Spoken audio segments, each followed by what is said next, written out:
truth is, if I did quit my job and it didn't work out, I would find a way to make things better. I'm not just going to sit on my ass. I'm going to do something more and try again. Have you ever had a side hustle? A side gig you picked up for fun, or maybe to earn a little extra cash? Maybe you had a lemonade stand as a kid, or like me, were fully immersed in the world of theater and dance, where each experience ignited my passion for the spotlight. As we transition from those early experiences into the professional world, some side gigs evolve into real passions, and sometimes even lasting careers. I've always been so curious about these stories, especially the less conventional journeys that redefine what a career can look like. They remind us that success isn't always a straight path, and that the heart behind our hustle can lead us to unexpected and fulfilling destinations. I genuinely love exploring how other people's passions have shaped their careers. If you're into that too, join me, Layla Palmer, as I chat with a captivating lineup of guests from various industries to uncover how they went from heart to hustle. Sometimes the best connections happen in the most unexpected places. For me and today's guest, Nita Akoh, that place was a cozy bar in Somerville, Massachusetts, Union Tavern. Picture this.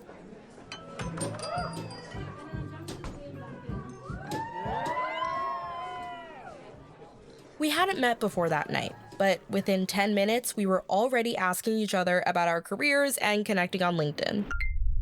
It was one of those moments where you meet someone and immediately think, damn, they're doing something pretty amazing. But here's the thing about Nita.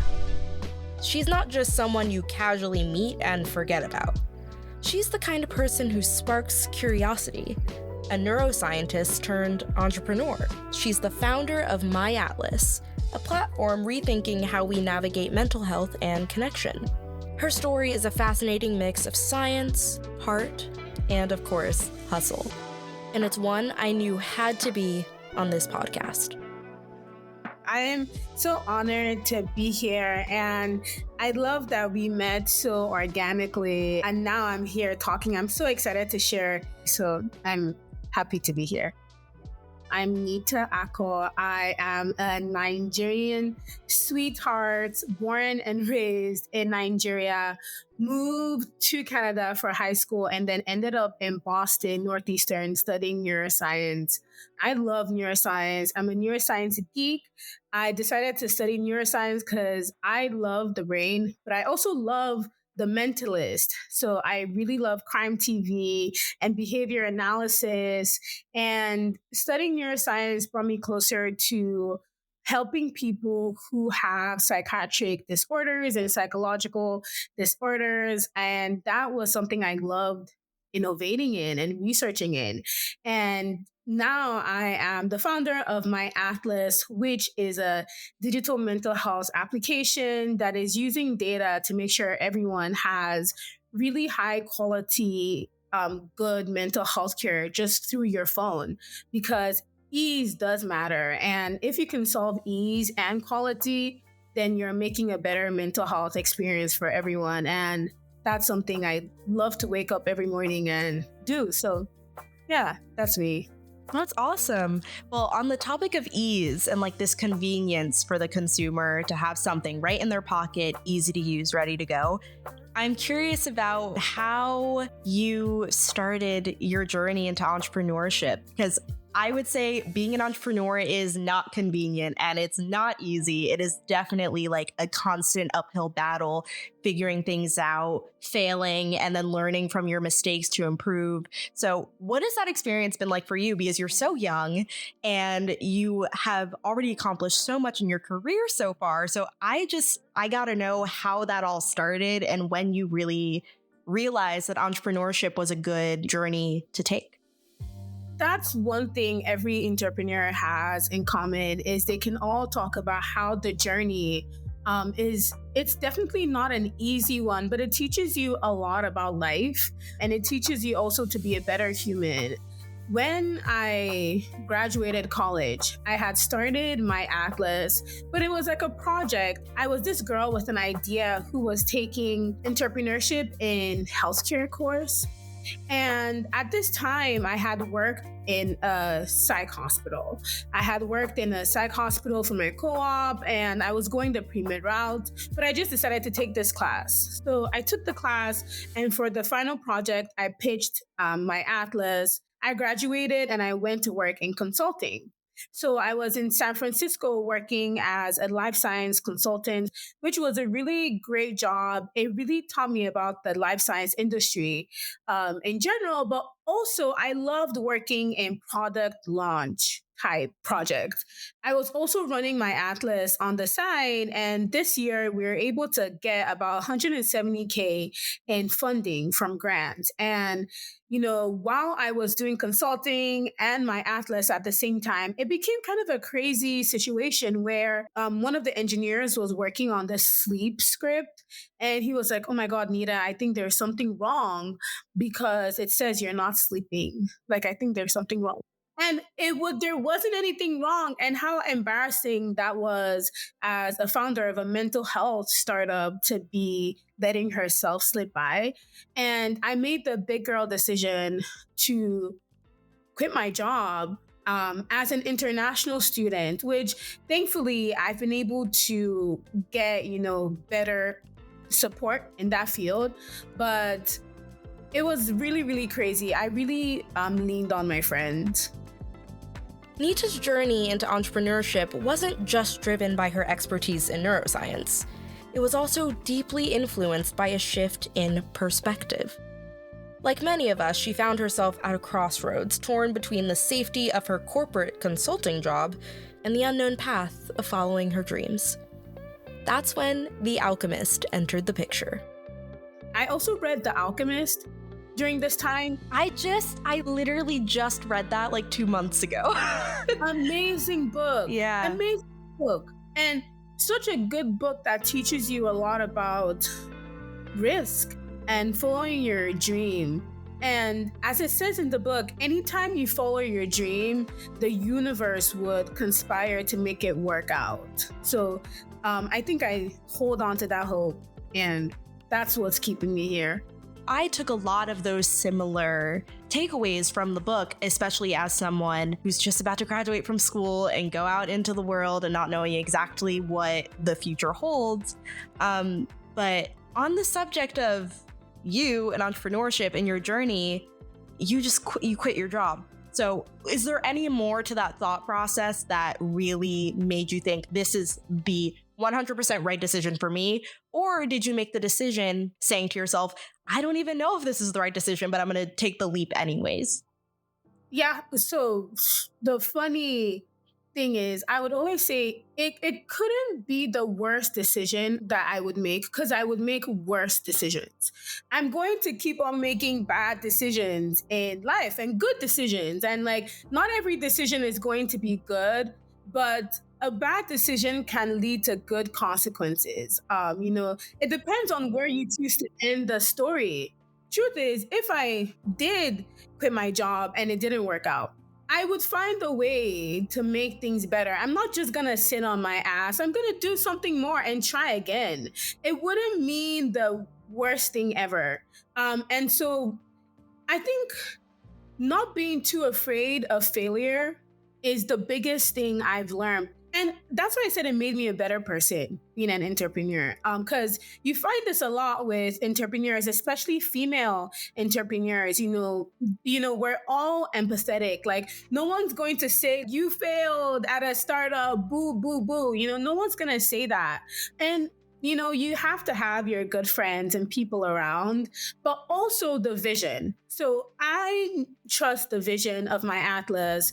I trust our approach to mental health, using data, making sure we can actually track that things are working. Mental health deserves a more quantitative scientific system and outcome, just like any other disease in the world. Imagine if, like we said, for heart rate, like we don't know how to measure if things are getting worse. We're just gonna hope. no one does that for like heart diseases or, so I trust the vision of my Atlas. So I would always keep on pushing for things that would make human life better. And so I'm taking a shot and I trust that it would work out. But if it doesn't, I'm proud that I took a shot at making mental health better. To talk more about that, what are some of the things so far that you've integrated into MyAtlas, like those features that are making mental health better? One big thing is setting goals. So we all talk about the SMART goals: specific, measurable, actionable, realistic, timely. We are trying to take that approach to mental health. So one thing we do is we try and understand the user. What race are they? Like, how do they feel about spirituality? Like, who is this person? And what are the best strategies to help with this type of person? And, we're able to see that data because now there's more data about mental health. So first of all, we approach, let's say like Layla, I know you are like really spiritual, you're like crystal girly. So we're going to use mindfulness for you. And when setting your goals, we are not just going to tell you, oh, you slept bad. We're going to say, you didn't sleep this good. This is how much you should aim for. And this is how you are going to do it. And we give those recommendations on the homepage. And so it's meeting people where they're at and using like small changes, like realistic changes, just so they can be just better than they were the last night. And trying to build this habit of self-care by understanding the user and not forcing, a mold for every single person, because everyone deserves a unique approach to care. There is no one size fits all method of treatment or care or anything like that. So on that note, what is MyAtlas telling you? I'm curious. Okay, so this is going to be interesting. I have been sick. I've had the flu. And so I've been just stuck in my house the whole day. So here it's saying that on relationships, which is purple, I'm like really, really low, which makes sense because I haven't spoken to anyone. Right. I'm getting good sleep. My activity is like 0 because I've been on my bed. But that is what the app is telling me today. And now it's telling me how to work on my relationships. Oh, I love that. Okay, that's awesome. I just a few days ago signed up for the wait list because I would love to use this. My life has been so stressful lately. I'm like, this could maybe be the extra boost to make my days a little bit better. For Nita, entrepreneurship is woven into her story. Shaped by her Nigerian upbringing and the determination of her parents, who are both entrepreneurs themselves. She shared how these experiences, along with her Nigerian roots, continue to shape her as an entrepreneur. You said you were brought up in Nigeria, moved to Canada for high school, and then to Boston for undergrad. How has your upbringing and sort of the culture of where you're from influenced your work ethic and your drive and that tenacity that you have as an entrepreneur? So many ways. First of all, my mom. If anyone knows my mom, they know what I'm talking about. My mom is a businesswoman. Her business is retail. She has a retail store for kids, and she has been amazing. She always took life by its throat. And I've seen her battle the most uncomfortable experiences. One experience I remember, my dad, and I don't really talk about this, but my dad, when I was like 10, got into a really bad auto crash accident. And my brother at the time was just born. And my mom had to like leave our town to like go to the place where the accident happened, which was like in the north, hours away. She stayed in the hospital because they couldn't move him because he was like in a really bad state.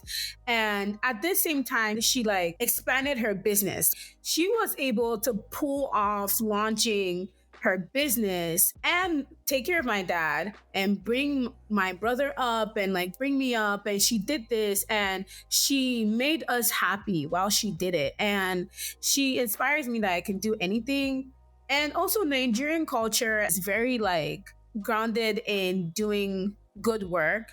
Nigerians are always very focused. The sky is the limit, but I also allow myself time to not have my shit together. You know, I don't think I have to have my shit together all the time, but I try to make sure I make the people that believe in me proud and not let them down too as well. So that's what gets me going. Thank you for sharing that story about your dad.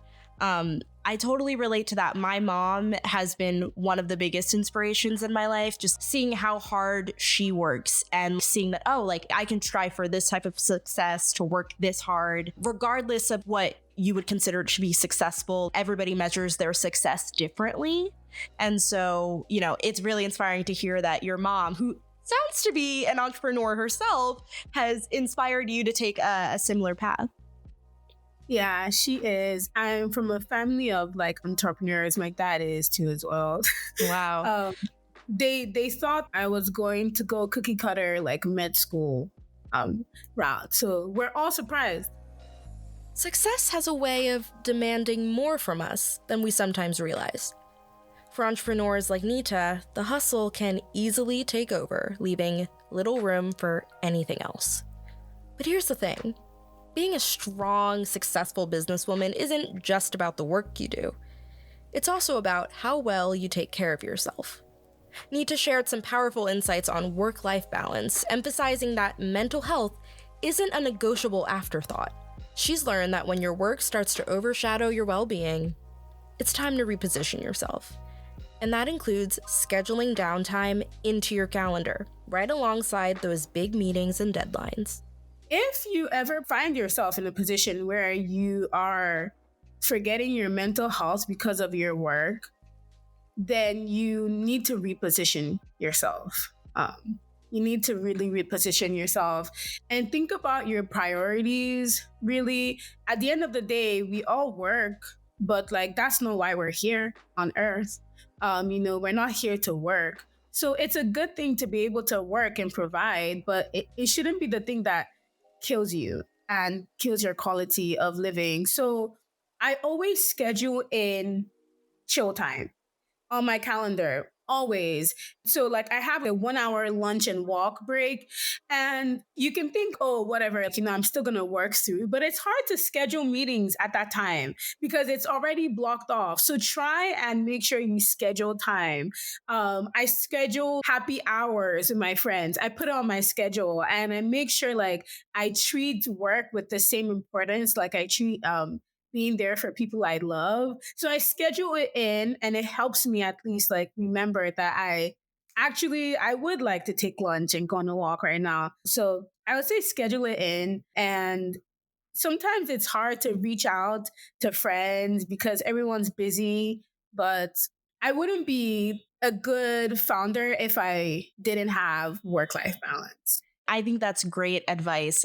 A lot of people, whether you are in school, high school, college, or postgrad, wherever you are in your professional or your career journey, the chaos of everyday life makes it so hard to prioritize yourself. Managing stress and getting good sleep, those things are so important, and they do kind of go to the wayside. Like you said, taking a walk in the middle of your day on your lunch, figuring out how to balance that in your day. I think scheduling it, like actually putting it in your calendar, is actually a great tool, because otherwise you really can push it to the wayside and forget about it. No, 100%. I think you have to set yourself up for success. I was telling a friend, the dreams we have and the things we want to do, they're like seeds. And our everyday healthy habits are like the soil. You have to have a good soil to make sure seeds can grow. It's the thing with like dreams and work. The funny thing is, when I started my Atlas, I was testing it on my data. I was using it to find like if I went out this many days, like how bad would my stress be, And so I tried to set myself up for success. It's hard to be able to do that and calculate all that. And then there's tools like MyAtlas that help you with that. It's complicated, but I think there's a chance that we can make it better for everyone to be able to actually take those steps. Well, you heard Layla and I speak about the wait list. So please go sign up for our wait list. We really want people who are interested in tech, science, wellness, and want to build a community of people who believe in bettering yourself and being your best self. And we want to empower you to do that. So if you go on myatlas health.com, you can join the waitlist. And also, let's connect on LinkedIn. I love meeting new people. So thank you for having me. Of course, yeah. All those links will be in the show notes for the listeners. Definitely check out MyAtlas. Nita's journey is a testament to resilience, vision, and the power of prioritizing both your dreams and your well-being. I'm so inspired by her story and the incredible work she's doing with MyAtlas. And don't forget, if you're ready to take charge of your own mental health, join the MyAtlas waitlist and check out the site today. Link in the show notes. But before we wrap up for real, I couldn't let Nita go without diving a little deeper. It's time for the Career Countdown, a segment here on Heart to Hustle where we'll dive into the skills, values, and big dreams that shape Nita's story. Okay, so the first question, or number 5, if you had 5 extra hours in the day, how would you spend them? Watching TV shows. Yes. Is that like a major form of self-care, like getting cozy, putting on a show? Yes. Oh my God. Yes. I'm watching The Penguin right now on HBO Max, and I wish I could binge it in one night, but I had to spread it out. So watching TV for sure. Number 4, what are 4 skills that you gained as a STEM student that you never expected to use in the real world? Logical questioning. What is logical questioning? Being able to critique things according to the rules of physics and chemistry and like science. Like, let's say someone says something crazy, like, oh, they said that there was like blood roaming in the atmosphere and vampires killing everyone. Like, being able to say like, oh, actually, that's not possible. Like, like, I know you're lying to me, because I know how science works. Yeah. Okay, so, yeah, that's a good one. Yeah, because people always say like conspiracies. I'm like, that's not how the world works, honey. Yeah. So logical questioning, attention to detail. I would say being able to come up with things on the spot and make it make sense. So that's a skill. And then the last one, the scientific method. I use it like a lot, even to do research on how to be a better like entrepreneur, like, how to, just the way of doing research and the rigor of doing research is top one of the skills. All right. So you guys heard it here first. That scientific method that we all learned in grade school. You better remember it because you're going to need it. Yes. All right. Okay, so number 3, what are 3 traditions or values or ideas, anything like that, from your upbringing that guide your work today? There's nothing like studying too much. It's something my dad would always say to me when I was a kid. He's like, there's nothing like studying too much. And so being able to continuously find knowledge and try and do things better, I think that like really translated to me. The second thing is like, things are meant to be hard. It's going to be hard, but you're going to push through. So that's the resilience. And the last thing, and these are all things my dad would say to me, actually, there's nothing like failure. And so I think that's like a Zen. I don't even know what to name that, but it's like a Zen, like failure doesn't exist. And I think I mentioned that earlier in the podcast, but my dad always instilled that in us. And he was talking about things like getting ready to go to school, like, like soccer competitions. But then now an entrepreneurship journey, it's really important. Going on to number 2, if you could instantly give yourself 2 superhuman mental abilities, What would they be? Mine would be to immediately know when, like, where things are. If I'm lost, like, or if I lose things, like, just to immediately, like, know where things are. Because I feel like I always lose my things, like earrings and like phones and AirPods. Yeah. Another one, to see through buildings. Yeah, what kind of building would you want to see through? Like a church. I mean, I don't know why I picked that, but I just think that would be a cool one to have. I also never want to pick any ability that would like change my daily living, because I think I get very sci-fi with it. Like, if I'm able to hear what people are saying or read minds, then what if I become crazy? So I always pick the most randomest things that would just be like a nice to have. Yeah, like a really niche, like you don't need it day to day, but there might be one instance every now and then. Yeah, like if you just need to peep into a church. The last question of our career countdown, number 1. What is one lesson that you hope your story teaches aspiring entrepreneurs? To really, really, really believe in the Nike logo. Just do it. Do it scared. Do it scared. Because that's the best thing a friend told me.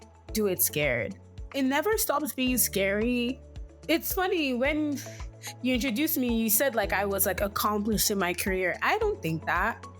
I don't think that of myself sometimes, but I'm still gonna try. So yeah, just push through. And it's a really fun ride. And I hope people like are not afraid to just like take that chance and take that risk and chase what feels good, like in your heart. If your like intentions are in the right side, I think it would always work out. Nita Akoh, the Alchemist, has shown us the magic of trusting the process and listening to the whispers of the universe. Her story, from her Nigerian roots and her family's entrepreneurial resilience to her leap from corporate life to building MyAtlas, it's all a testament to the power of vision and faith in the journey. Nita reminds us that challenges are opportunities in disguise, and the universe often has bigger plans for us than we could ever imagine. If stories like Nita's, rooted in purpose, transformation, and courage, resonate with you, be sure to tune in each week for more inspiring journeys. Thank you for joining me today. I'm Layla Palmer, and I love sharing these stories that uncover the heart behind the hustle. I can't wait to bring you another story of perseverance and vision next time. Until then, trust the process, follow your purpose, and thank you for listening.